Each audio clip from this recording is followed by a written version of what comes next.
L'exohydrologie est l'étude des processus hydrologiques sur d'autres planètes que la Terre. Couches observées de 300 mètres d'épaisseur et de plusieurs kilomètres de long, ce sol 3396 de Curiosity avec ce qui a tout d'un corail fossilisé. Le quotidien Ouest France mettait en avant, découverte d'un vaste lac d'eau liquide sur Mars. C'est une avancée significative qui paraît confirmer que l'eau sous forme de ruisseaux de saumure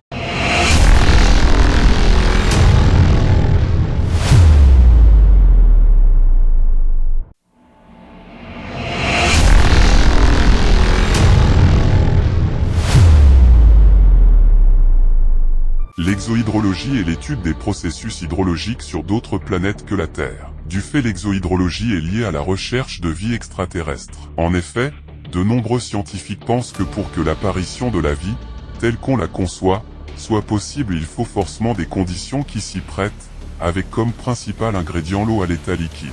Voyons ce que la science officielle dit à propos d'eau sur Mars. Le 6 décembre 2016, Génération NT rapportait l'information suivante en titrant « La planète Mars a bien connu quelques millions d'années d'humidité ». Voici un extrait. Les outils embarqués sur les sondes Mars Express de l'ESA et MRO, Mars Reconnaissance Orbité, de la NASA ont permis de constater que le bassin de Hellas, qui est en fait un énorme cratère d'impact, contient des couches de roches sédimentaires, et non d'origine volcanique. Ces strates sont riches en minéraux argileux qui ne peuvent provenir de coulées de lave mais qui pourraient provenir de dépôts lacustres ou de plaines alluviales. Pour générer les couches observées de 300 mètres d'épaisseur et de plusieurs kilomètres de long, il a fallu un climat moins froid et plus sec qu'actuellement, et surtout qui s'est maintenu pendant plusieurs millions d'années. Voilà qui contredit l'hypothèse selon laquelle de l'eau liquide a peut-être existé sur Mars mais dans des conditions et sur des durées en principe incompatibles avec la possibilité d'émergence d'une forme de vie.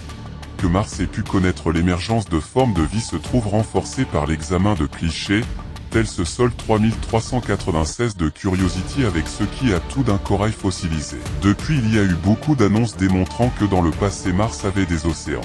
Mais, contrairement à ce que laissent entendre les médias mainstream, se pourrait-il qu'il y ait toujours des étendues d'eau? Il semblerait que oui, puisque c'est justement de façon officielle que le 5 juillet 2018 le quotidien Ouest France mettait en avant, découverte d'un vaste lac d'eau liquide sur Mars. En voici un extrait. Un vaste lac souterrain a été découvert pour la première fois sur Mars, où jamais un tel volume d'eau liquide, condition indispensable au développement de la vie, n'avait encore été trouvé, ont annoncé ce mercredi une équipe internationale d'astronomes. Situé sous une couche de glace martienne, le lac fait environ 20 km de largeur et laisse envisager la présence de davantage d'eau, voire de vie, sur la planète rouge, selon un article publié dans la revue américaine Science. Il y a de l'eau là-bas. Cela ne fait plus aucun doute, a déclaré lors d'une conférence de presse l'un des co-auteurs de l'étude, Enrico Flamini, responsable de la mission Mars Express de l'agence spatiale italienne. Ce qui soulève la question de la provenance de cette eau. Y aurait-il un cycle de l'eau avec évaporation, formation de nuages et retombées sous forme de pluie?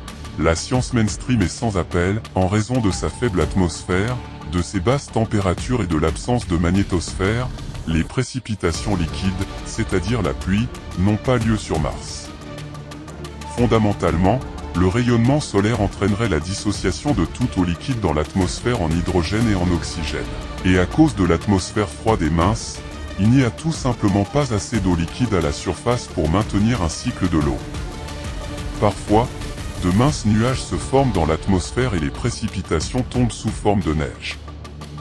Il s'agit principalement de neige carbonique, qui a été observée dans les régions polaires. Cependant, de petites traces de nuages gelés transportant de l'eau ont également été observées dans la haute atmosphère de Mars dans le passé, produisant de la neige limitée aux hautes altitudes. Il ne pleut pas sur Mars, c'est vite dit, puisqu'on a droit à des contradictions, tout aussi officielles.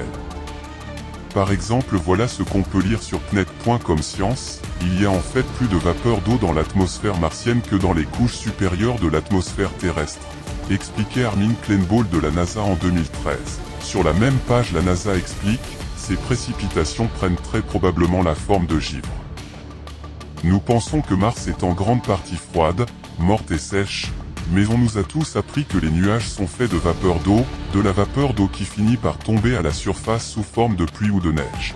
De la neige ou de la pluie provenant de nuages composés d'eau, comme on peut le voir sur ce cliché de Curiosity en sol 3075. En définitive, on nous explique qu'il y a bien un cycle de l'eau, avec formation nuageuse par évaporation, mais que s'il ne pleut pas sur Mars, c'est à cause d'une température trop basse. Trop basse, certes, mais pas de manière uniforme. Par exemple, en parcourant le site AstroSurf à propos de la planète Mars, les températures extrêmes qui oscillent entre moins 140 degrés Celsius la nuit au pôle Nord en hiver, et plus 20 degrés Celsius en été dans l'hémisphère sud, avec un maximum pouvant atteindre plus 27 degrés Celsius à midi à l'équateur en été, et même 35 degrés Celsius au sol à l'ombre. Un exemple parlant de microclimat se retrouve sur la Terre avec le Grand Canyon d'Arizona. Il mesure 446 km de long, plus de 29 km de large et atteint une profondeur de plus de 1800 mètres. Il couvre une superficie de 4931 km² et comprend la partie plus spectaculaire du canyon, creusée par la rivière Colorado. Ce qu'il y a d'intéressant, c'est le climat du parc national du Grand Canyon qui est très hétérogène, tout simplement parce que le relief y est très marqué. Les différences de température sont très importantes entre le fond du canyon et les rives, pouvant parfois être de plus de 20 degrés Celsius plus chaudes dans le fond, ce qui permet la présence de 4 écosystèmes différents avec une faune de 355 espèces d'oiseaux, 89 espèces de mammifères, 47 espèces de reptiles, 17 espèces de poissons et une flore de 1500 espèces uniques. Le Grand Canyon d'Arizona est gigantesque, mais ce n'est qu'un nain en comparaison au canyon martien Val Marinery qui est 10 fois plus long et 5 fois plus profond que le Grand Canyon. Ce système est tellement colossal qu'il forme une énorme cicatrice de 4000 km sur la face de Mars. Le relief y est bien plus marqué et avec une telle différence de profondeur, cela ne peut que générer des microclimats avec de forts écarts de température plus chaudes. Au-dessus de 0 degrés Celsius, l'eau devient liquide. Il ne serait pas étonnant qu'il puisse y avoir différents écosystèmes au fond de Val Marinery. Mais appuyons-nous sur des données officielles, par exemple venant de Météocentre. Les hydrométéores qui se forment dans les nuages sont à des températures très froides, souvent au-dessous de 0 degrés Celsius. C'est pour cette raison que presque toutes les précipitations qui arrivent au sol, liquides ou solides, proviennent de la formation de cristaux de glace ou d'eau congelée.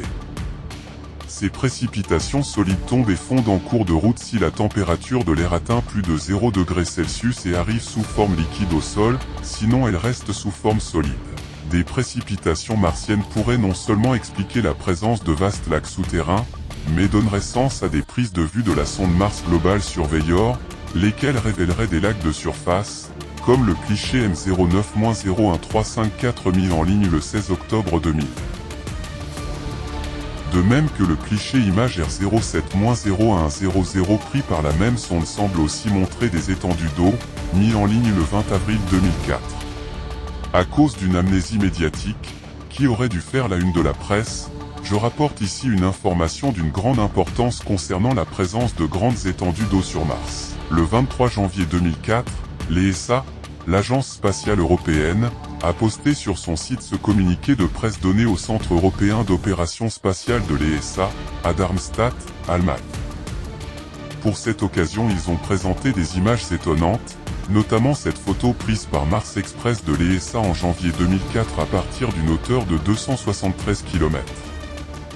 On la retrouve sur le site de l'ESA, dont la page de présentation porte le titre évocateur « Première trace d'eau découverte par Mars Express ». Il est précisé que la caméra stéréo haute résolution, HRSC, à bord de l'orbiteur a effectué cette prise en couleur et en 3D. Sur le site on voit donc des couleurs qui seraient réelles. Étonnant, puisque contrairement à la pierre rocheuse rouge environnante, ce ruban, qui serpente au fond d'un canyon a une couleur turquoise, rappelant des lacs ou rivières de la Terre. De la même manière, le cliché PIA 22240 du MRO, publié par la NASA le 8 février 2018, l'image est décrite comme montrant des stries se formant sur les pentes de la surface martienne lorsque la poussière tombe en cascade. Alors que son équivalent pris de la Terre serait qualifié de chute d'eau. Étrange, cette poussière qui s'organise en un écoulement d'eau. Alors que la présence d'eau sur Mars a déjà été confirmée.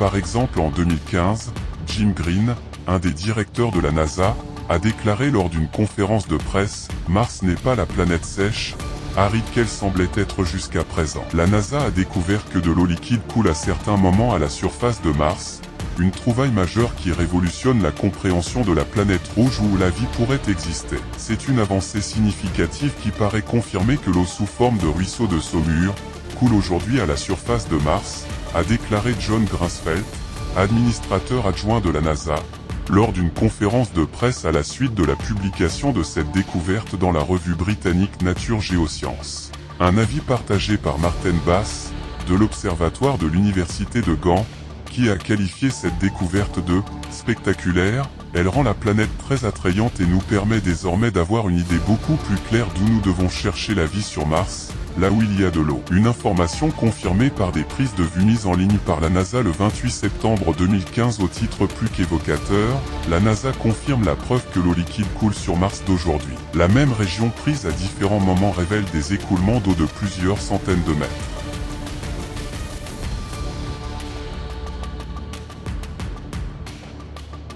Déjà en 2011, Ciel et Espace avait titré « Opportunity découvre l'eau chaude sur Mars ».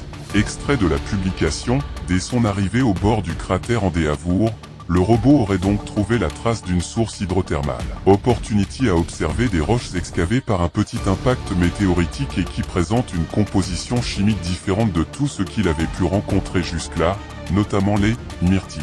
L'une de ces roches, baptisée Tisdale 2, semble volcanique mais contient beaucoup de zinc et de brome, deux éléments qui se déposent le plus souvent grâce à de l'eau chaude. Quand vous trouvez sur Terre des roches qui sont riches en zinc, elles se sont généralement formées en un lieu où se déroule une activité hydrothermale, commente Steve Squire, responsable d'Opportunity à l'université de Cornell, États-Unis. La NASA a bien révélé la présence d'eau liquide sur Mars, mais nous aurait-elle menti quant à un cycle de l'eau martien ? Ce qui impliquerait des nuages, de la pluie, des rivières, des lacs, voire de petites mers et la vie.